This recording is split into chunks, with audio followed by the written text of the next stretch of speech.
Seja muito bem-vindo a mais uma edição do Vem Pra Mesa. Eu sou o Sérgio Langer e esse é o seu podcast do mercado imobiliário. Hoje eu tenho o prazer em receber Fernando Ferreira, meu amigo Fernandão, corretor de imóveis do Rio de Janeiro, da Barra da Tijuca e Angra dos Reis. Fernandão, seja muito bem-vindo ao Vem Pra Mesa. Obrigado, Sérgio. É um prazer estar aqui com você. É um grande amigo que eu fiz aí nessa empreitada de mercado imobiliário, grande amigo aí de palco, de palestras, e é um prazer enorme estar aqui no Vem Pra Mesa. Eu escuto o seu podcast semanalmente, pesco muitas sacadas boas, vejo muitas pessoas influentes aí do mercado. Então, realmente me sentindo lisonjeado de ter sido convidado para fazer parte desse seu podcast. É um prazer. E eu espero ajudar aí o corretor que vai ouvir esse podcast, o trabalhador do mercado imobiliário aí que vai ouvir esse podcast, com alguma sacada, algum insight ou alguma identificação aí com a minha história. Tamo junto. Obrigado aí, Sérgio. Com certeza, Fernando. A gente ficou planejando, né? Vamos fazer uma edição do Vem Pra Mesa, gravar no Rio, você me pega no aeroporto, nós vamos para Angra. Planejamos tanto que chegou a quarentena e nós estamos gravando aqui pela internet. E assim que tudo terminar, nós vamos fazer uma edição especial aí em loco, para a gente poder mostrar as maravilhas aí do Rio de Janeiro, que para mim é a cidade que tem a fotografia mais linda do mundo, né? Você concorda comigo, né? Não é à toa que o nosso apelido é Cidade Maravilhosa, né? Só tem uma no mundo inteiro, né? E eu chamo a Barra da Tijuca de Principado, né? Eu digo que deveriam exigir visto e passaporte para entrar na Barra da Tijuca, que isso aqui é um lugar à parte. Mas é verdade, cara, a gente planejou tanto que no final a gente teve que ligar a câmera do celular aqui, ligar a câmera do computador e começar a gravar. Mas a gente ainda vai fazer um vlog, um Vida de Corretor, Vamos. lá em Angra, se Deus quiser, ou então aqui na Barra da Tijuca, sem dúvida nenhuma. Eu acho que o papo de hoje do podcast, eu vejo que normalmente é uma hora e pouquinho. Não dá para a gente passar tudo do que a gente sabe. Então, tem muito conteúdo aí a ser compartilhado numas próximas reuniões, nos próximos encontros aí que a gente faça. Legal, Fernando. E o Fernando, diferente de muito corretor do mercado imobiliário, ele tem uma formação fora do Brasil, né? Então o Fernando vem de uma formação em economia, né, que não é tão é raro entre corretores de imóveis formação em economia, ainda mais numa faculdade, numa universidade americana. Então o Fernando é formado em economia pela Universidade de Maryland, em Baltimore, e onde ele foi estudante atleta quando ganhou uma bolsa de estudos para jogar tênis pela faculdade americana. É isso, Fernando? Você foi aqueles meninos da Guga Mania, que depois que o Guga ganhou tudo, todo mundo olhou para o tênis e falou assim, agora eu vou jogar tênis. Foi exatamente isso, Sérgio. E não é porque eu tive essa formação lá fora que, de repente, eu me destaco no cenário de mercado imobiliário, não, tá? Eu acho que a formação me ajudou muito, mas eu digo para todo mundo, Sérgio, que eu não fui formado em economia. Eu fui formado, de verdade, foi jogando tênis. Eu jogava muito tênis mesmo, eu era muito competitivo, sempre fui muito competitivo a minha vida toda. E você sabe que o atleta lá nos Estados Unidos, ele tem uma representatividade dentro da faculdade diferenciadas dos demais alunos. Então, eu tinha certas facilidades, como, segunda chamada de prova, como adiar uma prova, como entregar atrasado um trabalho. Então, isso me facilitou muito, tá? Eu nunca fui um cara muito estudioso, tá? Digamos assim. Eu sempre fiz o mínimo para eu passar de ano e ponto final. Então, tipo, a formação de economia me ajudou? Ajudou um pouco, sim. Mas o que me ajudou mais ainda foi essa experiência, tá? A experiência de ter sido um estudante atleta, a experiência de ter horário a cumprir, a experiência de saber lidar com uma equipe, a experiência de estar envolvido num ambiente de competição, dessas coisas, né? Então, acho que isso me ajudou realmente mais na minha carreira de corretor, o esporte em si, que eu sempre fui um cara super apaixonado, do que a formação em economia, tá? Então, eu fui... Na verdade, Sérgio, eu jogava futebol aqui no Rio de Janeiro. Isso, você falou, você teve uma passagem pelo Botafogo, né, pelas categorias de base. Exatamente, eu passei pelas categorias de base aí do Botafogo, eu joguei futebol durante uns 6 meses aqui no Botafogo, e só que as condições, você sabe que as condições nas categorias de base aqui no Brasil são precárias, né? Então foi logo, acho que em 98, né, que o Guga acabou ganhando, não sei se foi em 98 precisamente, o Guga acabou 97. ganhando 97. 97. O Guga acabou ganhando o primeiro Roland Garros e minha mãe olhou para a TV e falou: pronto, o Fernando era um cara apaixonado por esporte de maneira geral, não só futebol. Ele falou: pronto, agora o Fernando vai querer jogar tênis. E eu falei: não vou querer jogar tênis de jeito nenhum e tal. No dia seguinte eu já estava dentro de uma quadra de tênis por 8 horas durante o meu dia, batendo bola para lá e para cá. Então, fui me aprofundando um pouco nesse esporte, comecei a entrar em algumas competições da federação aqui do Rio, da Confederação também Brasileira de Tênis, comecei a me destacar um pouco, e aí continuei firme. Por que eu continuei firme? Porque eu treinava muito com pessoas de 16, 17, 18 anos ao decorrer dessa minha carreira de jogador de tênis. E eu estava vendo, Sergião, eu como já não era uma pessoa muito estudiosa academicamente falando, eu estava vendo esses meus colegas do tênis conseguirem ir para faculdades americanas sem pagar R$ 1, com uma experiência incrível, com uma bagagem incrível, sem precisar, no caso, que eu mais temia era, tipo, fazer um vestibular aqui, ter que estudar muito. Então, eu falo, caramba, calma aí. Então, dá para eu continuar a minha carreira de atleta, dá para eu conseguir uma bolsa de estudos nos Estados Unidos. Se eu continuar treinando firme, pô, dá. Aí, eu caí dentro para fazer isso, entendeu? Eu tinha o sonho de continuar sendo atleta, eu tinha o sonho de ter a minha liberdade, que eu tenho até hoje, por isso que eu escolhi, de repente, ser corretor de imóveis. Eu tinha o sonho de morar sozinho. Quando você é jovem, você tem o sonho de morar sozinho, de sair um pouco da asa dos pais. Então, realmente isso, quando eu tinha 14 anos, ver esses meus colegas de 18 indo para os Estados Unidos, me abriu umas portas tremendas e eu caí dentro realmente do treinamento. Foi quando acho que eu recebi 5 convites de bolsas de estudos lá nos Estados Unidos e acabei caindo dentro disso aí. Foi uma experiência realmente incrível para mim, Sérgio.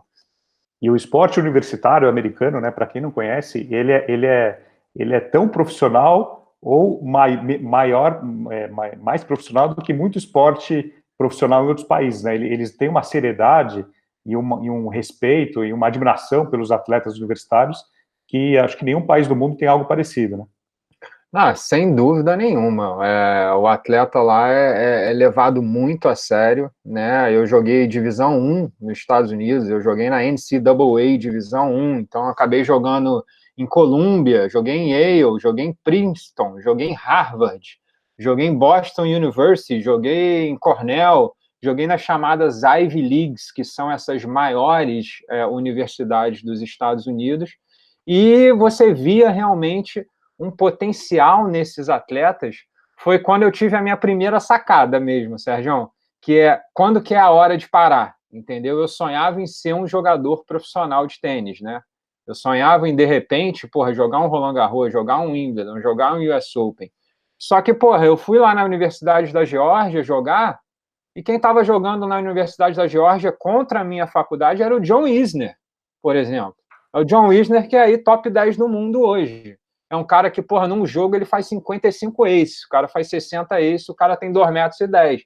Então eu olhava aquilo, eu falava, opa, calma aí, eu vou ter que decidir o que eu vou fazer da vida, porque jogador de tênis, realmente eu vou chegar aqui em um limite. Inclusive, na UMBC, que era a minha faculdade, quando eu cheguei lá, a gente não tinha nenhum título da conferência, tá? Lá primeiro você disputa uma conferência para depois você ir jogar um nacional. A gente não tinha nenhum título da conferência, mas acabou que no meu segundo ano lá, a gente ganhou um título da conferência e fomos jogar um nacional contra Duke. Com certeza você conhece Duke University, Sim, é uma sim, das maiores famoso. universidades dos Estados Unidos.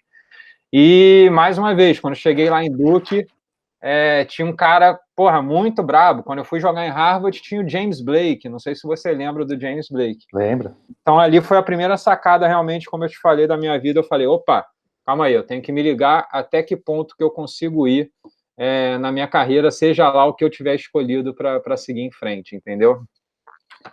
E o tênis, ele te traz até hoje, e o tênis exige muitas habilidades, né, concentração, disciplina, né, todo esporte, né? Mas o que você traz ainda da época do tênis, esses treinamentos aí de praticamente 8 horas dentro da quadra, de jogos aí quase dia sim, dia não, o que você traz do tênis, desse esporte que você praticou por muitos anos, para a vida de hoje, para a vida de corretor de imóveis? Pô, eu acho que são três, pô, bela pergunta, Sérgio. Acho que são três aspectos aí muito legais de ser abordado. Primeiro, você só ganha uma partida no último ponto, tá? Você só efetua uma venda de um imóvel quando o cara for lá no cartório assinar o negócio e te dar o cheque da comissão, tá? Então, tem muita gente que erra nesse sentido, né? O cara assinar um ARS, um princípio de sinal, eu já estou comemorando um pouquinho aqui também, tá? Mas tem muita gente que deixa a expectativa se levar por uma boa visita, o cara já está comemorando, o cara está se deixando ansioso, o cara está, sabe, gerando uma expectativa desnecessária sobre um negócio que ainda não fez. Então, esse aspecto do tênis, eu sou muito calejado a respeito disso, tá? Eu não comemoro nada, eu não espero que um negócio vai ser bem sucedido até o cara for lá assinar e me passar o cheque, tá? Segundo lugar, Sergião, cara, o tênis, você tá sozinho, meu camarada. Você tá isolado, sozinho, você tem que estar tomando as decisões, você tem que bolar as melhores estratégias, você tem que segurar os seus anseios, as suas irritações, o seu nervosismo, porque você não pode deixar transparecer para o seu adversário ou para o seu cliente que você está tentando vender um imóvel, por mais que você esteja precisando de dinheiro, por mais que você esteja precisando de uma vitória. Você não pode deixar isso transparecer o nervosismo do seu adversário que você está precisando disso, senão ele vai notar nisso. E eu acho que a terceira coisa é uma bola de cada vez, Sérgio. No tênis, não dá para a gente jogar 2 pontos ao mesmo tempo. Então, eu tenho que jogar uma bola de cada vez com foco total. Né? No tênis, tem um negócio que você não pensa em matéria de game, você não pensa em matéria de set, e você não pensa em matéria de eu tenho que ganhar esse jogo. Se você pensar assim, você provavelmente vai perder o jogo. Você pensa em matéria de quê?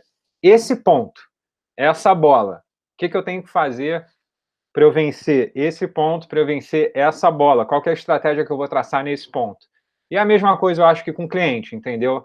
Observou que um cliente mega quente, observou que é uma oportunidade de um imóvel com super liquidez, uma bola de cada vez, foco total naquilo, para que você consiga, de fato, fazer o negócio acontecer, entendeu?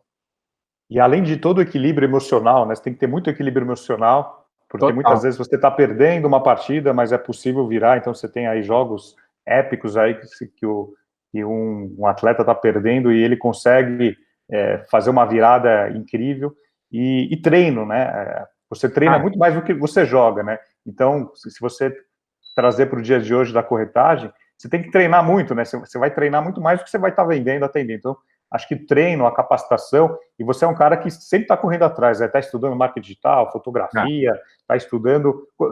Como é que você pode falar toda essa parte que você corre atrás, não para virar um especialista, mas para entender um pouco de tudo, né? Que o corretor de imóveis ele tem que ser um generalista, ele tem que entender matemática financeira, tem que entender, saber fazer boas fotografias, fazer uma boa avaliação. Como é que você se capacita hoje? Você não para de estudar, né?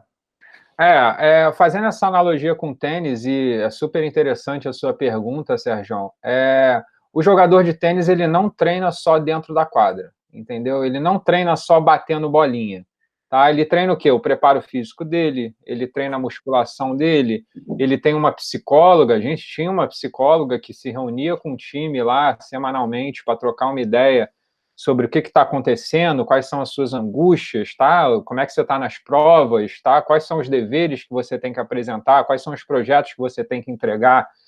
Então, tem toda uma preparação física e psicológica fora da quadra que vai te levar até a vitória dentro da quadra. E, mais uma vez, cara, eu faço essa total analogia com a corretagem, tá? Eu acho que o novo corretor, o corretor de hoje em dia, ele não é um corretor que ele trabalhe durante muitas horas dentro de uma imobiliária. Eu acho que não necessariamente ele precisa fazer isso para que ele seja bem-sucedido. Mas ele tem que otimizar o tempo dele dentro da imobiliária e ele tem que se desenvolver pessoalmente. O que é se desenvolver pessoalmente? É você estar bem com o seu físico, estar bem com a sua alimentação, estar bem com a sua família, estar bem com a sua contribuição social, estar bem com a sua espiritualidade, enfim, diversas coisas para que você faça aquela sua roda girar direitinho, para que você tenha tranquilidade de desenvolver um negócio quando esse negócio tiver para você fazer, um imóvel para você vender ou um cliente que queira comprar alguma coisa. Eu estou sempre estudando, Sergião, por quê? Porque hoje em dia é muito fácil a gente estudar na internet, né? Na época que eu virei corretor, eu acho que foi em 2010, mais ou Há menos. 10 anos. Há 10 anos que eu virei corretor, mas eu comecei a levar a sério mesmo fazem uns 2 anos desde o nascimento dos gêmeos, tá? Estou abrindo o jogo aqui para você, não vem para a mesa. Então, acho que tem pouco, o espaço de tempo ainda é pequeno para tudo que eu já alcancei, e isso eu acho legal, sabe? Hoje em dia, o corretor de imóveis ele pode estudar muito na internet, coisa que a gente não tinha há 10 anos atrás. Né? Há 10 anos atrás, graças a Deus, eu sabia inglês, né? E eu conseguia estudar muita coisa em inglês. Isso facilita bastante a nossa vida. Mas para um corretor brasileiro, ele ia procurar conteúdo na internet, ele não tinha o que estudar. O corretor, hoje em dia, ele consegue pesquisar sobre qualquer coisa. Ele coloca lá no Google sobre LinkedIn, ele consegue pesquisar, ele pesquisa sobre Instagram, ele pesquisa sobre Twitter, ele pesquisa sobre YouTube, como bombar o seu canal do YouTube, ele pesquisa sobre como ter credibilidade no mercado, ele pesquisa sobre edição de vídeo, edição de foto. Então, é muito fácil estudar.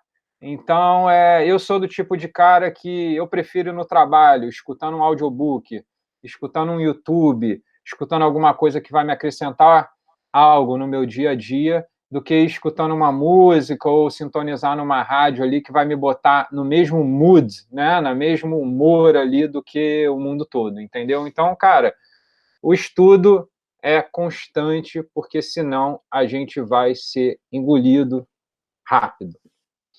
E uma das principais características que um bom corretor tem que ter é a disciplina, né? E você foi um dos primeiros caras, acho que no Brasil, que eu vi publicar a sua rotina, a sua agenda, o seu calendário. Eu achei muito legal. Acho que até salvei esse post lá no Instagram.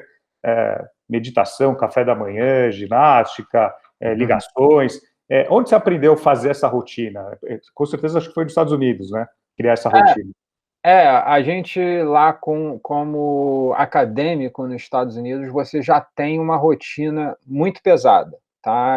É faculdade o dia todo, não é um turno que nem aqui, é de manhã ou é à tarde. Se você é estudante atleta, porque você é atleta e acadêmico, aí tua rotina é loucura, cara. É loucura total. E se você não tiver ela bem planilhada do que você vai fazer durante o dia, você acaba se perdendo. Não tem como a gente gravar tudo que a gente precisa fazer na cabeça. Então, a gente tem que usar aquele Google Agenda, inclusive, para bloquear tempo. Tá? Bloquear tempo para quê? Para a gente meditar, bloquear tempo para a gente fazer exercício, bloquear tempo para a gente fazer afirmações, bloquear tempo para a gente fazer ligações, bloquear tempo para a gente fazer captações. Então, aquela agenda que eu compartilhei ali, aquela rotina que eu compartilhei, é uma rotina base. A vida do corretor é uma loucura. A vida do corretor não tem um dia igual ao outro, mas o básico ali eu consigo seguir, porque o meu celular está apitando e falando, porra, caramba, agora é a hora que eu tenho que tirar 10 minutos para dar uma caminhada, porque eu já estou sentado durante 1 hora estudando, entendeu? Então, você está bem organizado ali em relação a isso, ajuda pra caramba. E por que eu fiz isso? E por que eu faço isso, né? Sérgio, eu acredito que o novo corretor, ele está sempre compartilhando conhecimento, cara. O novo corretor não, o novo empresário mesmo, o novo empregado, a nova pessoa no trabalho, ela está sempre compartilhando conhecimento. Isso acaba, Sérgio, você sabe muito bem disso, acaba voltando em dobro para a gente. Tipo, quantas coisas você já me ensinou que eu falei, cara, esse cara me ensinou, esse cara me gerou um valor do caramba, e que também eu te ensinei. Sim. Então, você conseguir externizar aquilo tudo que você sabe, não tem como isso não voltar para você de uma maneira muito melhor. Seja de um agradecimento de um corretor parceiro, seja em conhecimento que você vai ter com uma outra pessoa. Qualquer pessoa tem muita coisa para te ensinar. A gente não sabe a história da pessoa, então a pessoa realmente ela tem o que te ensinar. Se ela perceber que você está dando tudo de si, está contando os seus segredos, está deixando lá as suas sacadas, está querendo ver ela crescer, não está com medo dela te pegar, ela vai virar minha concorrente, vai me pegar e vai me passar à frente. Não, a gente está compartilhando porque a gente sabe que essa energia, uma hora, vai voltar para a gente sem dúvida nenhuma, entendeu? E na volta dos Estados Unidos, você chega no Brasil, vai trabalhar na Odebrecht na área financeira, no mercado financeiro, trabalhando na Odebrecht, mas na área financeira. E depois você é levado para o mercado imobiliário através da figura do seu pai, é isso? Não, ainda teve uma porta aí no meio do caminho. Eu voltei dos Estados Unidos com um puta currículo, apesar de não saber muita coisa de economia, estava escrito lá no meu diploma bacharelado em economia, né? Então eu voltei com um puta currículo. A primeira coisa que aconteceu foi a Odebrecht me ligar realmente para me contratar como trainee, né? Aquele cara que ia passar por diversas áreas da empresa ali, para ser treinado para ser um grande executivo da empresa. Hoje eu estaria em Bangu 1, né? Para quem não conhece Bangu 1, é a maior prisão aqui do Rio de Janeiro. Mas, enfim, entrei para a Odebrecht. Nesse meio termo, Sérgio,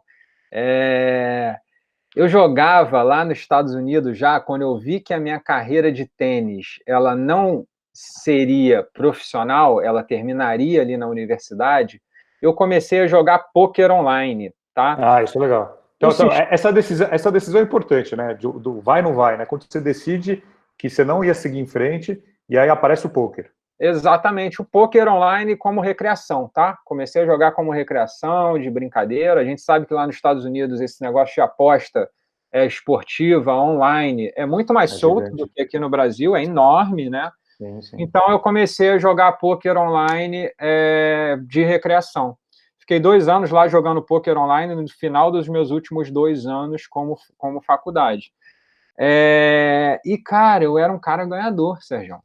Eu era um cara ganhador. Eu acho que esse espírito do tênis me ajudou no poker online, porque acabou que era eu sozinho de novo, era eu tomando minhas próprias decisões de novo, era eu pensando o quanto que eu posso arriscar, o quanto que eu não posso arriscar. Você vê hoje em dia muita gente boa no poker, ou boa em outros trabalhos, ou com empresas muito lucrativas que eram ex-atletas, né? Os ex-atletas eles têm uma base tão boa que eles acabam se dando bem num outro ramo que eles escolhem também. Mas, enfim, estava jogando pôquer por recreação e fui chamado para trabalhar na Odebrecht. Só que, Sergião, a Odebrecht, cara, realmente era um negócio que não era para mim de jeito nenhum. Era aquele negócio de você passar, 8, 10 horas dentro do escritório, com uma planilha do Excel aberta, copiando número, indo no banco, fazendo pagamento, obedecendo ordem, e principalmente tendo que pelar o saco, né? Pelar o saco aqui no Rio, a gente fala que é o famoso puxa-saco. Puxa-saco do patrão. E, cara, quando eu vi aquilo tudo acontecendo, eu falei, calma aí, eu vou puxar o saco do patrão para eu subir numa empresa que não é nada minha cara, só porque me paga bem, só porque a empresa é famosa. Então, tipo, tô fora dessa situação. Eu estava trabalhando em São Luís do Maranhão, lá dentro da Vale.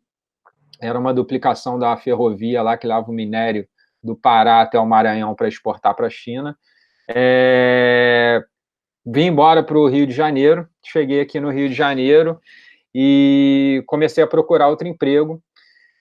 sendo que eu ainda estava jogando poker. Foi aí que eu fui contratado por uma empresa de relocation. Esse foi o meu primeiro contato com o mercado imobiliário. Relocation, para quem não sabe, é uma empresa que os expatriados chegavam no Rio de Janeiro, as pessoas de fora chegavam no Rio de Janeiro, e naquela época tinha muito por causa do petróleo, né? E aí a gente tinha que alocar eles em alguns apartamentos aqui no Rio de Janeiro. Esse foi o primeiro contato que eu tinha com o mercado imobiliário e comecei a me dar bem nesse ramo. Mas eu me dava bem no sentido que eu não era comissionado pelo aluguel que eu fazia. Eu só recebia um salário pela minha empresa de relocation, entendeu? Então ainda não era a minha cara, tá? Enquanto isso, continuava no poker e continuava o gráfico, Sérgio, indo para cima. Ganhando dinheiro. Ganhando dinheiro. Acho que eu ganhei, cara, uns $250 mil na minha carreira. Se tu vê o meu gráfico lá, tá até hoje $250 mil para cima no poker, tá? E é muito engraçada essa história, cara, que eu comecei a pensar realmente que eu poderia me profissionalizar jogando poker. E existe, tá? É meio bizarro falar isso, mas existe profissionais de poker, cara, que vive todo dia jogando poker e são bem-sucedidos. Inclusive, tem 2 aí de São Paulo que são fenômenos, os caras são realmente ricos.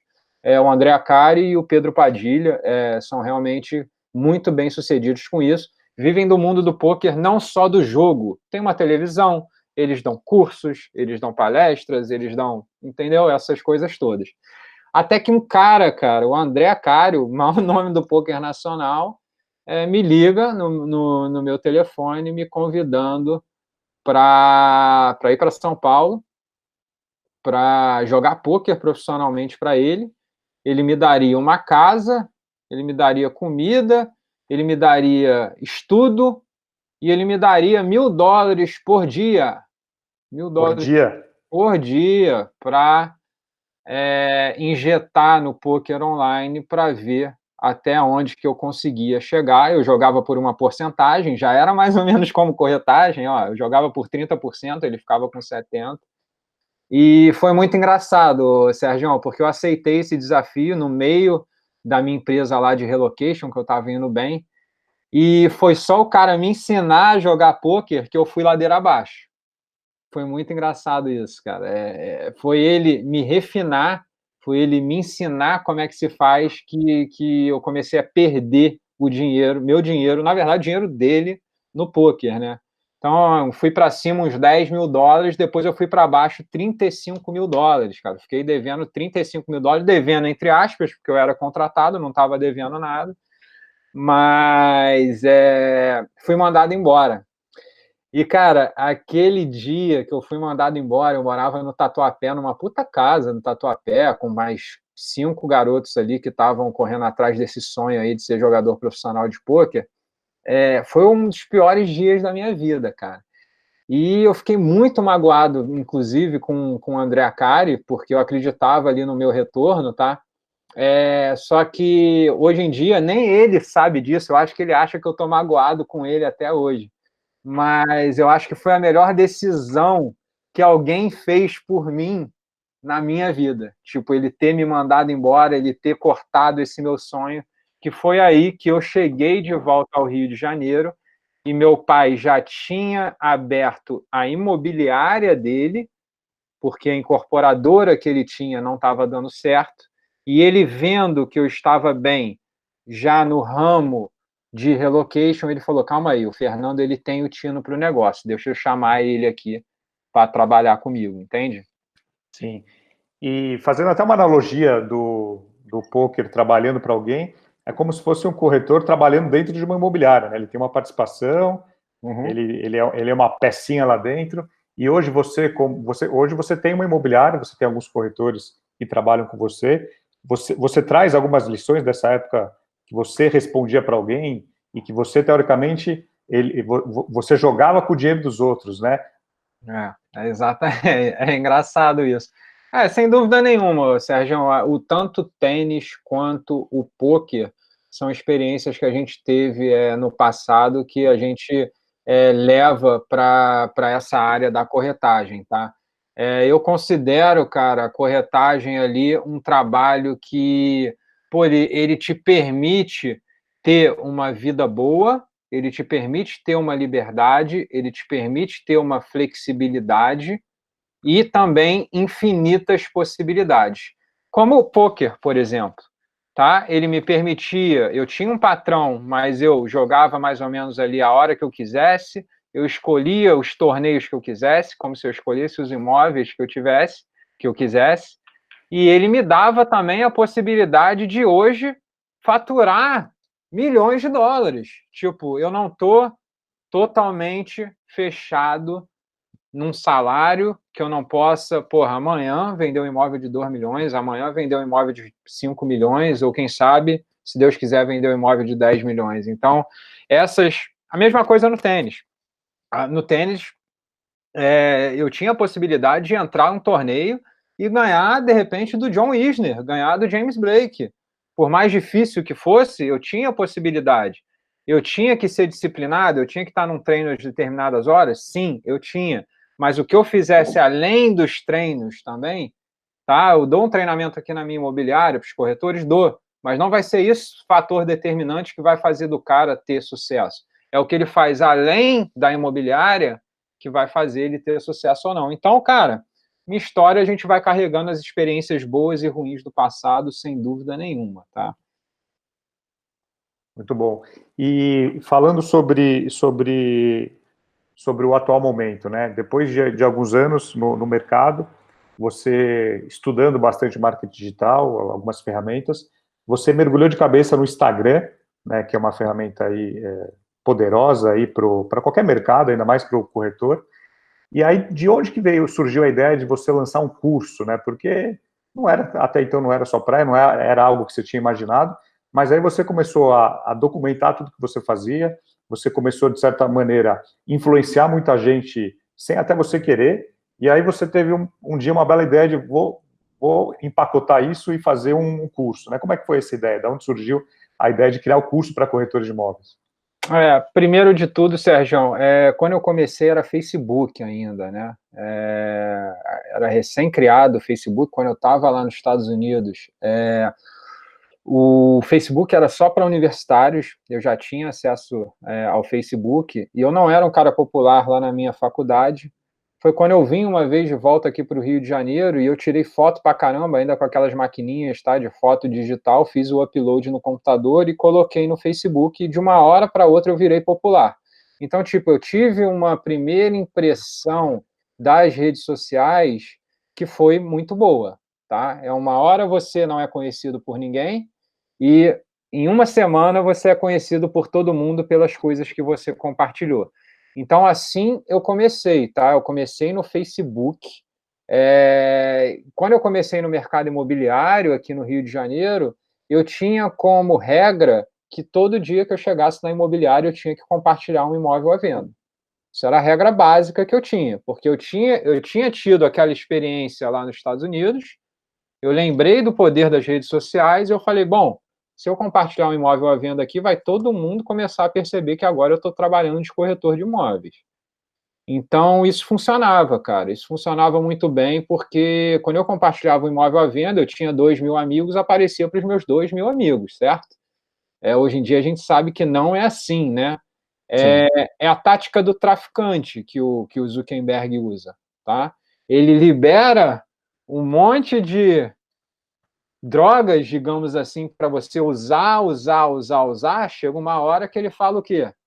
Olha, calma aí, agora tu vai ter que pagar. Agora que você ficou viciado no negócio, agora você vai ter que pagar. Tipo, o seu post aparecia para todo mundo. Agora que você gostou do Facebook, agora que você viu que ele dá resultado, ou você cria mais engajamento, e seus posts vão aparecer para um pessoal bacana, ou então você me paga aqui para o seu post aparecer para mais gente.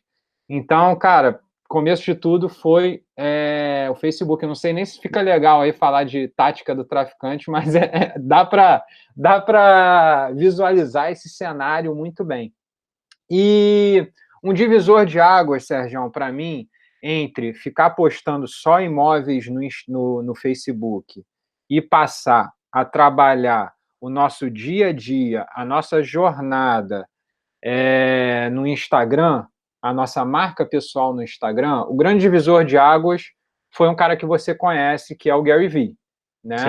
Sim. E é uma frase que é muito simples, é uma baita sacada, que é o Don't Create, Document, né? Cara, não crie nada, documente a sua jornada. Porque se eu ficar pensando em criar conteúdo toda hora, eu vou acabar não criando nada. Então, o que eu tenho que fazer? Eu tenho que simplesmente documentar o meu processo, documentar a minha vida de corretor, mostrar quem eu sou, mostrar os meus interesses, mostrar os meus hobbies, falar do mercado imobiliário, mostrar notícias, educar o meu cliente, enfim, fazer as pessoas me conhecerem para que então elas despertem nelas aquele gatilho da reciprocidade e elas queiram trabalhar comigo porque elas me acham uma pessoa bacana ou então elas acham que as minhas fotos são boas, independente dessa percepção que a pessoa estiver olhando ali, entendeu? E além de muitos corretores se interessarem pelo conteúdo, os clientes também acabam chegando, né? Então você acaba conquistando aí clientes sem fazer, lógico, você tem todo o esforço de documentação do conteúdo, mas muitas vezes é indicação, olha, vai lá no Instagram do Fernando que ele está trabalhando uma casa lá em Angra, ou vai lá que ele tem um imóvel na Barra. Então tem muita indicação e você tem uma vitrine aí 24 horas por dia rodando, né? Quantos stories você chega a fazer por dia? Você tem uma média aí? Cara, não tem, é engraçado, isso aqui não é uma obrigação para mim, tá? O Sim. postar. Ele vai fluindo naturalmente. Isso, ele vai fluindo naturalmente. Então você vai ver dias, né, nas minhas redes sociais que não vai ter postagem nenhuma e eu tô Alguém casado. reclama? Alguém reclama quando você não posta nada? Não, o pessoal pergunta se eu tô bem de saúde quando não tem. É engraçado, o pessoal pergunta realmente.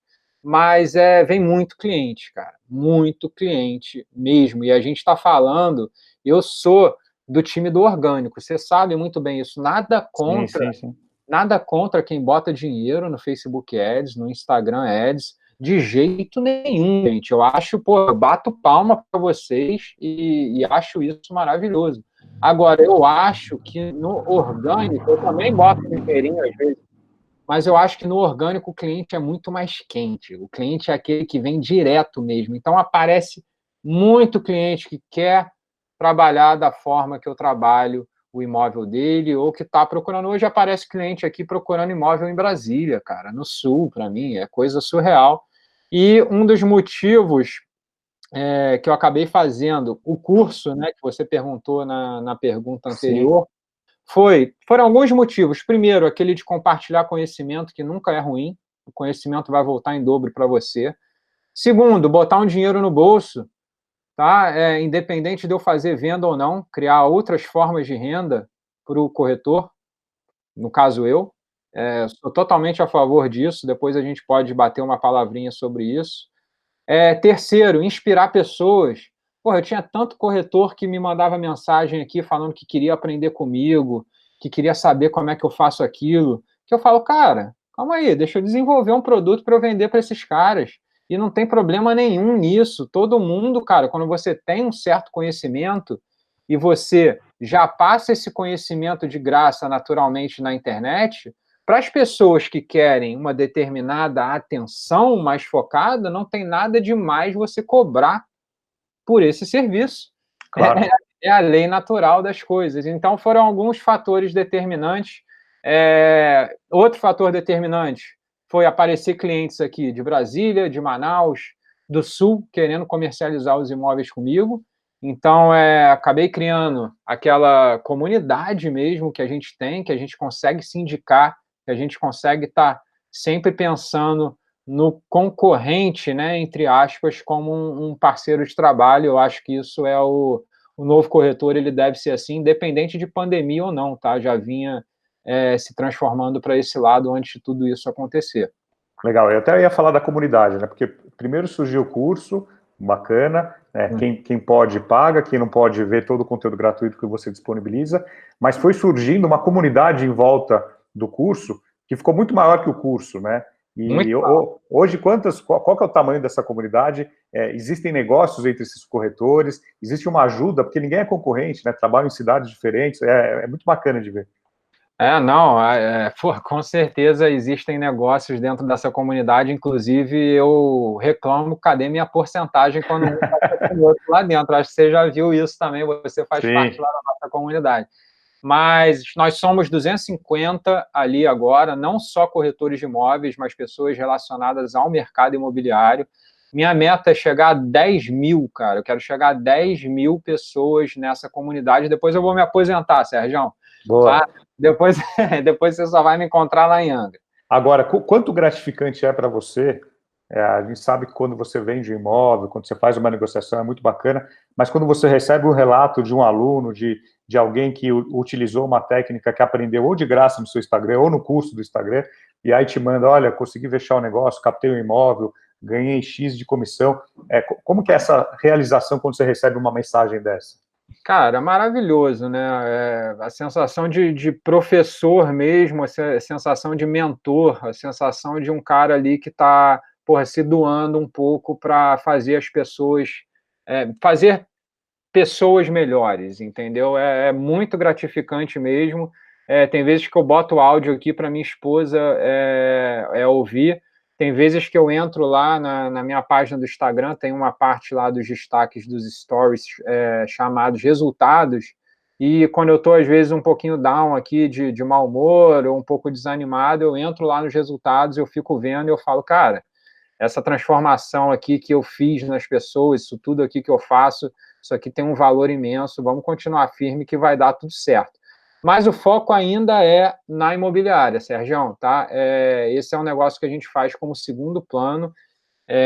Graças a Deus, eu tinha esse negócio para essa fase de pandemia, que eu estou conseguindo passar, eu estou conseguindo perpetuar essa fase de pandemia aí, ajudando os outros e botando um dinheirinho no bolso também, mas nosso foco total é imobiliária ainda, porque não tem coisa mais gostosa. Receber depoimento de corretor é bom, mas não tem coisa mais gostosa que vender um imóvel e forrar grande, né? Que a gente gosta de forrar grande. Agora, e dentro de casa, né? Como que é com a doutora Paula, sua esposa, né? Ela entende todo esse envolvimento que você tem que ficar com o celular, gravando, documentando. No começo foi difícil dela aceitar, e hoje parece que até você ajuda ela no marketing digital, né? No consultório, criando aí campanhas, né? Conta sobre isso também. Cara, difícil, no início super difícil, mas eu convenci ela rapidinho. Primeiro que quando ela me enchia muito o saco, eu falava que era trabalho. É trabalho e ponto final. Às vezes você pode estar até de zoeira no grupo do WhatsApp do teus amigos, falando, ó, é trabalho, não fica enchendo meu saco aqui não, porque tu não quer viajar para não sei aonde no fim do ano, então deixa eu trabalhar em paz, tá? Segundo, otimizar tempo. Tempo é o nosso ativo mais valioso. Hoje em dia eu não preciso estar no escritório, eu posso estar trabalhando no meu celular direto. E eu convenci ela rapidinho. Ela sempre trabalhou em cargos públicos, como médica, e cargos públicos que ela tinha que andar, às vezes, 1h30 de carro, 2 horas de carro para chegar no trabalho, 2 horas para voltar. E a gente teve gêmeos, eu falei com ela, eu falei, vem cá, tu quer continuar andando 1h30, 2 horas todo dia, ou você vai começar a trabalhar com internet e às vezes atender de casa, às vezes arrumar paciente direto para você através do seu marketing digital? E rapidinho convenci ela e ela começou a dar a cara a tapa. E a gente sabe que o pontapé inicial é o mais difícil. Uma vez que você dá o pontapé inicial, você cai dentro e começa a fazer, porque os resultados são muito rápidos. Sim. Né? Então você trouxe ela para o marketing digital, você chegou a ajudar ela um pouco, e ela começou a ter resultado também de marcação de consulta, de atendimento de paciente, tudo através dos canais digitais, das redes sociais. Perfeito, é isso mesmo que aconteceu e, cara, maravilhoso, ela me agradece até hoje, não era uma pessoa, assim como eu, não sou uma pessoa que nasci para falar em câmera de jeito nenhum, para fazer marketing digital, eu gosto de falar que se eu fosse rico pra caramba, ô Sérgio, eu tava era quietinho aqui na minha, não ia ter nem Instagram, entendeu? Mas é porque a gente sabe que para o desenvolvimento do negócio, para o novo corretor, que tem que ter inúmeras outras habilidades, é muito importante o cara ter rede social, LinkedIn, no TikTok, daqui a Sim. pouco, ele tem que saber usar as redes sociais, ele tem que saber que o foco dele é em otimizar o tempo dele, ele não pode perder o tempo dele focando em 50 imóveis. Ele tem que focar nos 10 melhores imóveis da carteira dele. Ele tem que saber que exclusividade é o futuro da corretagem. A exclusividade ela vai acabar fazendo você vender mais. E como que você consegue a exclusividade, que é difícil no país inteiro? Consegue a exclusividade se posicionando, se tornando autoridade, sendo referência no seu mercado. Fica muito mais fácil de você conseguir a exclusividade.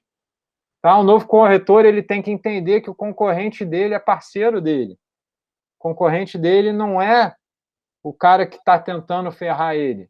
Você quer pegar uma exclusividade, você quer vender amanhã com o seu parceiro. O novo corretor ele tem que ter uma puta credibilidade no mercado, porque nesse mundo mega dinâmico, que as coisas são muito rápidas, se eu não tiver credibilidade e eu pedir um imóvel de 5 milhões para um cliente meu que está interessado, sem credibilidade, corretor nenhum me manda. Eu não faço parceria com nenhum. O novo corretor ele compartilha conhecimento porque ele sabe que isso vai voltar para ele. Então, tipo, Sérgio, tem muitas variáveis aí para esse novo corretor, além daquela que eu mais considero importante, principalmente para mim, e é isso que a minha imobiliária está se tornando, tá? É que o novo corretor tem que ter outras fontes de renda também, de repente ligadas ao mercado imobiliário, ou com certeza ligadas ao mercado imobiliário. Porra, Fernando, mas que fontes de renda são essas? Cara, tu pode trabalhar com venda, tu pode trabalhar com aluguel, tu pode trabalhar com administração, você pode trabalhar com temporada. Imagina se você tiver aluguel de temporada para essa época de pandemia e você conseguir enviar um e-mail marketing para a tua base de 10 mil clientes com imóvel para alugar em Angra dos Reis por 10 dias, por tanto. Tu vai fazer dinheiro. Então, por que o corretor não tem isso? Sim. Tipo, um pouquinho. Tipo, aí o novo corretor ele pode dar uma mentoria, como você dá uma mentoria, ele pode ter um grupo de mastermind, ele pode dar uma palestra, ele pode fazer curso, como eu tenho um curso, você tem um curso, a Ana, que eu fiz uma live, tem outro curso ontem.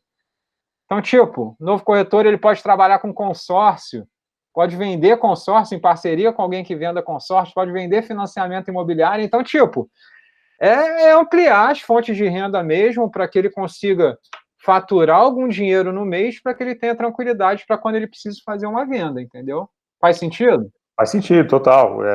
Eu queria que você falasse um pouco sobre exclusividade, né? Você trabalha mais no mercado secundário, né, de avulsos, do que Sim. lançamento, às vezes acaba surgindo um ou outro lançamento, mas a questão da exclusividade é muito do que você falou, do posicionamento, né?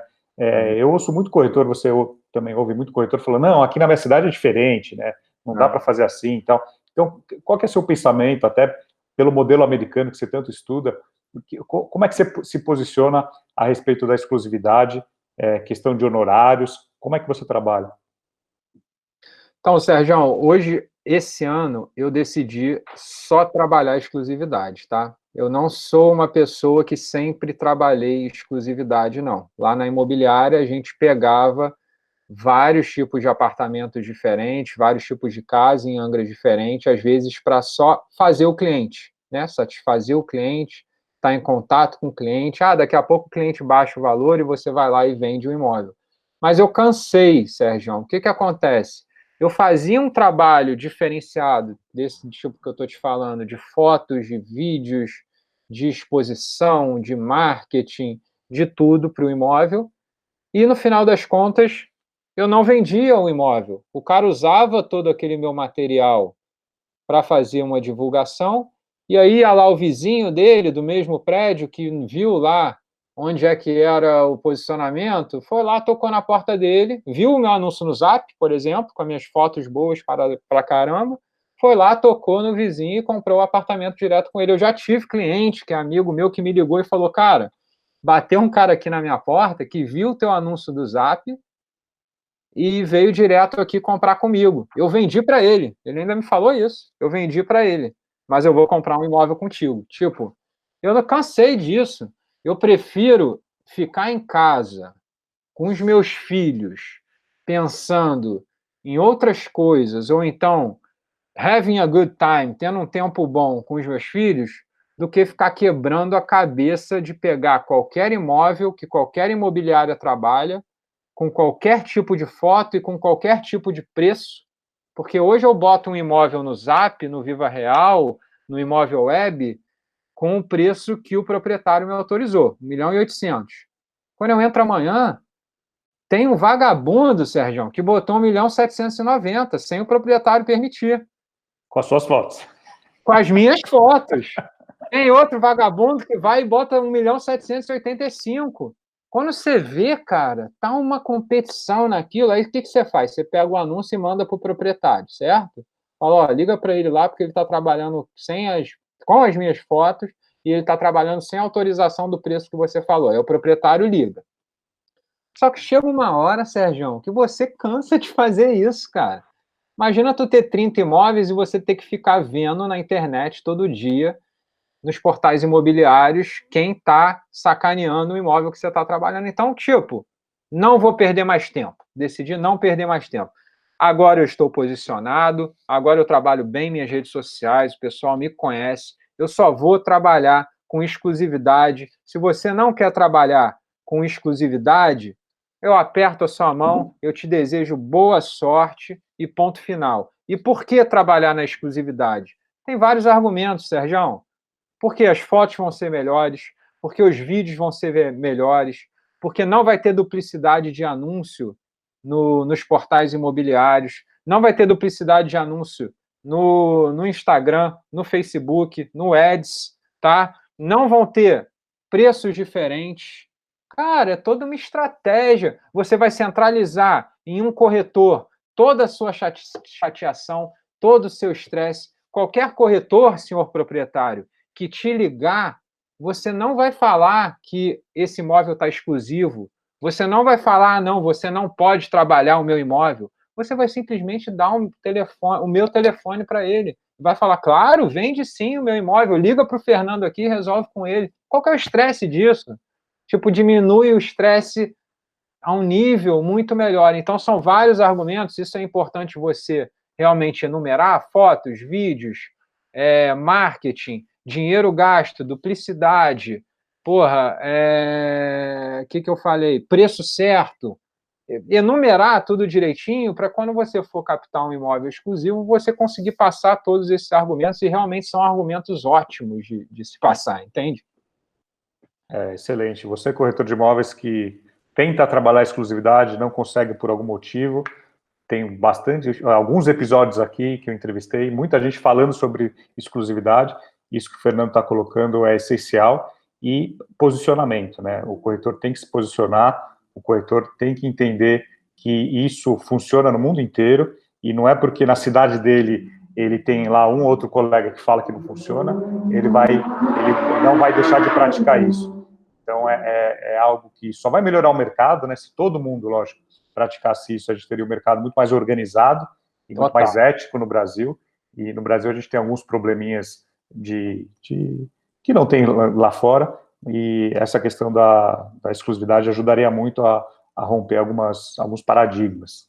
Veja bem, Sérgio, eu só trabalho exclusividade a partir desse ano. Mas vem cá, aqui entre nós, a gente é papo de corretor para corretor, tem muito corretor vendo aqui, ouvindo esse podcast.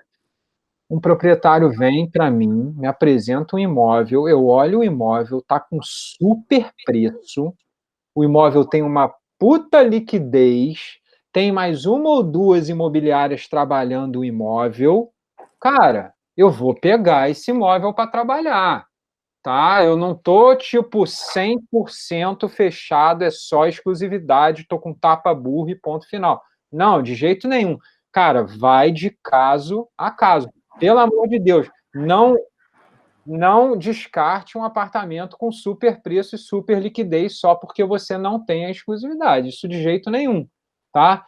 Agora, sua base, quando você bota o pau na mesa lá, mostra a cobra, tem que ser, não, eu só trabalho exclusividade, porra. Olha aqui meu portfólio, olha aqui como é que eu faço. Quando alguém te chamar para trabalhar o imóvel dele, depois no desenrolar, pode ser que você acabe pegando um imóvel ou outro sem ser exclusivo, porque tem super liquidez de venda, tá? E, Fernandão, como é que se lida com a avaliação, né? Todo proprietário imagina que o imóvel vale muito mais do que ele propriamente vale, né?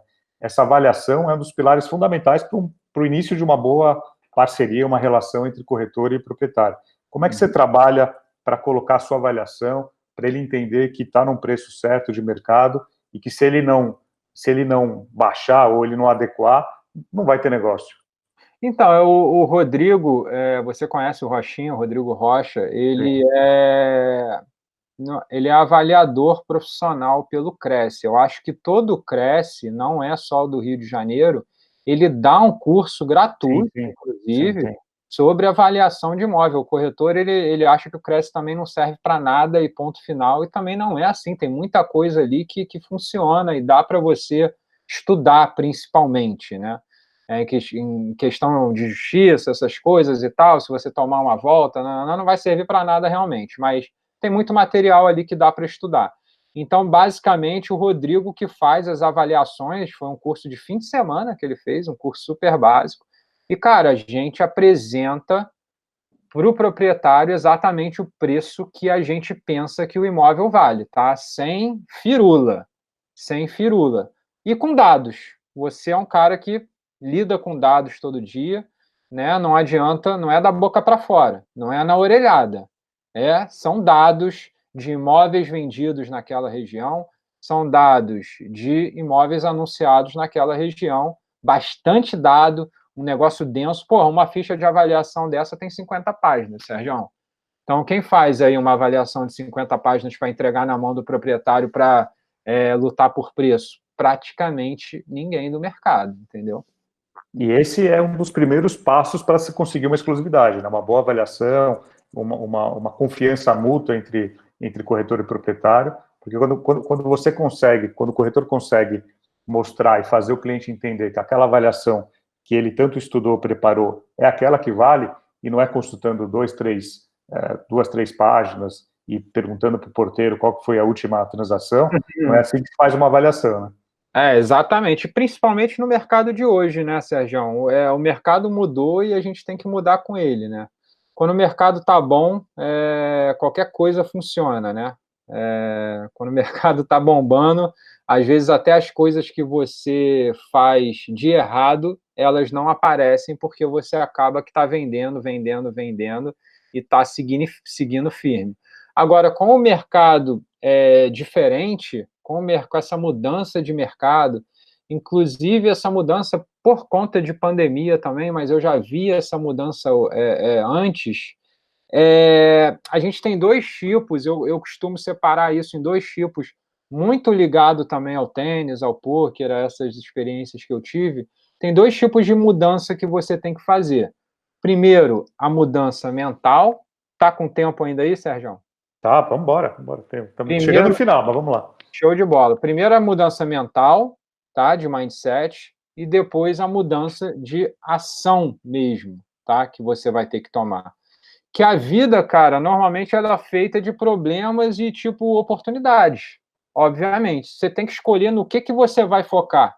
Ou você está correndo dos problemas, que é uma pindaíba do caramba, ou você está indo em direção às tuas oportunidades. Tipo, eu gosto muito dessa parte de desenvolvimento pessoal, então eu vou elaborar um pouquinho mais aqui, porque eu acredito que o corretor que vende mais é o corretor que está mais desenvolvido pessoalmente, e a gente volta para aquele início do podcast lá. Tipo, o sucesso não o sucesso ele não escolhe alguém. Tipo, você vai atrás, você arregaça as mangas e vai atrás. Exatamente, é você que acaba escolhendo o sucesso, né? O trabalho duro, o trabalho inteligente, ele acaba superando o talento. Você sabia que o Rafael Nadal é destro? Sim, tem essa história. E ele joga com a esquerda, né? Exatamente, o Rafael Nadal, ele é destro, treinado para jogar com a esquerda, porque dificulta o cara no tênis. Então, aquilo ali é trabalho duro mesmo, aquilo ali não é talento. Ele tinha um certo talento, mas foi refinado. Um bom tenista, um bom jogador de pôquer, ninguém nasce pronto, né? Tem muitas horas de treino. O corretor também, né? Ninguém tira o TTI, vai para o mercado e vai ser um bom corretor. Tem que estudar, tem que se capacitar. A sorte não cai para todo mundo, né? Cara, tem 3 tipos de corretores agora, Sérgio, que eu estou vendo. É aqueles que, focam na negatividade, prevê sempre o pior, fala que o mercado vai ser substituído por robô agora e que não vai ter venda, tá? Tem aqueles que esperam melhor, o cara tem aquele entusiasmo dentro dele, que é só um momento e que vai passar, e tem aqueles corretores que respeitam o fato que eles podem falhar, eles se preparam para o pior, que é uma pandemia, tá? Mas eles entram em ação para conquistar o sucesso deles, entendeu? E a gente tem que focar nesse terceiro corretor. Cara, a gente hoje, Sérgio, a gente precisa ter rapidez no ajuste, cara, da nossa imobiliária, tá? O que é rapidez no ajuste? A gente tem que ter profundidade no nosso negócio. Profundidade no nosso negócio é o quê?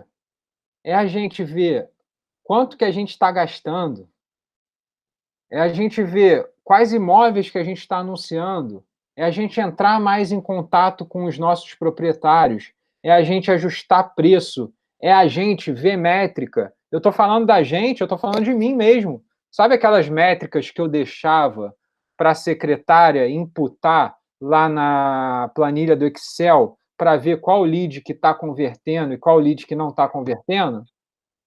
Nessas horas, quem tem que fazer essa porra sou eu, cara. Eu que tenho que pegar isso, eu que tenho que ver todo dia. Para quê? Para eu ter a sensibilidade do que realmente está dando certo. Faz Legal. sentido? Faz sentido, é isso aí. Bom, estamos chegando ao fim, quase 1 hora de papo aqui, se a gente deixar, nós vamos até sábado à tarde.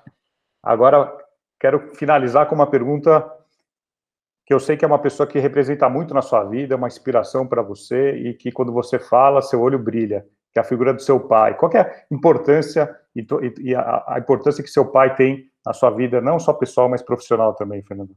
Cara, meu pai foi o meu mentor, né, cara? Meu mentor durante esses anos todos. Foi um cara que principalmente me ensinou que o trabalho duro vence qualquer talento mesmo, sabe? É um cara que me deixou ser quem eu sou de verdade para eu quebrar a cara e depois ter que voltar ativa com tudo, mas é um cara que principalmente, isso vale para você que é líder da sua imobiliária, liderou pelo exemplo, Sérgio. Não adianta, cara, você falar nada para ninguém constantemente, toda hora. Você tem que fazer. Se você não faz o que você está falando, meu camarada, ninguém vai fazer. Então, se você é gerente de imobiliário, se você é dono de imobiliária e fica falando para o corretor que ele tem que botar a cara nas redes sociais, aparecer, gerar conteúdo, mas você não faz, muito provavelmente é por isso que eles não fazem também. Então, bota a cara, lidere por exemplo e mete bronca. E que imagem que você quer deixar para os seus filhos, para os seus dois gêmeos, o seu próximo que está vindo aí? Que imagem que você quer deixar do Fernando para eles se inspirarem? Como é que você trabalha? O que você imagina projetando isso quando eles crescerem? Porra, Sérgio, eu não sei se é a imagem que eu quero deixar para eles, mas eu quero deixar eles à vontade. Eu estou indo para o terceiro filho agora, né? Corajoso. Tá vindo o Gabriel agora, Pedro Antônio e Gabriel, mas aí aumenta a nossa chance da gente ter um atleta profissional aqui eu quero que eles façam o que eles queiram, cara. Hoje em dia, com a internet, cara, com marketing digital, com esse negócio de curso online, tem muito curso online que está valendo muito mais do que qualquer faculdade aí, né? Eu quero que realmente, pô, tu gosta de tocar piano? Você gosta de jogar CS no computador? Você quer ser profissional de CS mesmo, do computador, daquele jogo de tiro? Então, meu irmão, tu vai sentar a bunda na cadeira e tu vai não é jogar CS o dia todo, não. Tu vai estudar esse negócio e fazer transmissão ao vivo, e filmar, e gerar conteúdo. Porra, cara, é isso que eu quero deixar para eles, cara. Que há a possibilidade de você fazer o que você quiser na sua vida, desde que você trabalhe duro, trabalhe inteligente, otimize o seu tempo e principalmente faça com amor, cara. Eu acho que é essa a grande lição que eu quero deixar para eles. E para o mercado imobiliário, eu quero que tenha aí um mercado imobiliário antes do Fernandão Imóveis Rio, depois do Fernandão Imóveis Rio. Eu acho que já tem um pouquinho disso acontecendo por causa do Instagram, da produção de conteúdo. Eu espero inspirar mais gente ainda, eu espero chegar lá à marca de 10 mil corretores no time Imóveis Rio, ou no novo corretor, ou no Instagram para corretores, enfim. continuar ajudando, porque eu sei que isso vai voltar em dobro para mim, cara. Legal, muito obrigado, Fernandão. Foi uma aula muito Obrigado. bacana esse papo aqui, muito bacana. Você que não segue o Fernando, @ImóveisRio, entra lá no Instagram dele, começa a acompanhar ele, que você vai viciar, que você vai querer. Se você não for corretor ainda, você vai querer virar corretor por toda a imagem que ele passa e toda a alegria que ele passa trabalhando. Parece que ele não trabalha, mas ele passa que o trabalho não é uma obrigação, né, mas assim uma alegria. Ele transmite algo realmente muito forte através das imagens, dos vídeos, e que é algo natural. Não importa se é sábado, domingo, à noite ou de dia, ele está lá praticando essa profissão, que não é algo, é algo que ele é apaixonado, né? A gente consegue perceber isso pelo todo o conteúdo que ele publica. Então, Fernando, quero te agradecer novamente e rapidamente uma mensagem final para todo mundo aqui. Obrigado, Sérgio. É isso aí, é algo que a gente bota na balança e a gente faz com prazer. Eu acho que o apaixonado, de repente, seria a carreira do tênis, seria uma carreira de atleta, mas é algo que a gente, de novo, bota na balança e faz acontecer. Obrigado aí, pessoal, obrigado à audiência, obrigado, Sérgio, um grande amigo aí, porra, do peito mesmo que eu fiz nesse mercado imobiliário. Fica aí a sua promessa para a gente gravar marcado.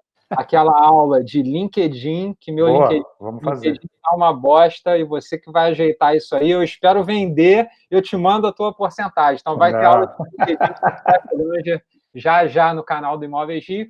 E tamo junto, meu irmão. Foi um prazer aí. Um beijo para todos e um abraço aí. Legal. Pessoal, é isso. Estamos ficando por aqui. Semana que vem tem mais. Tchau.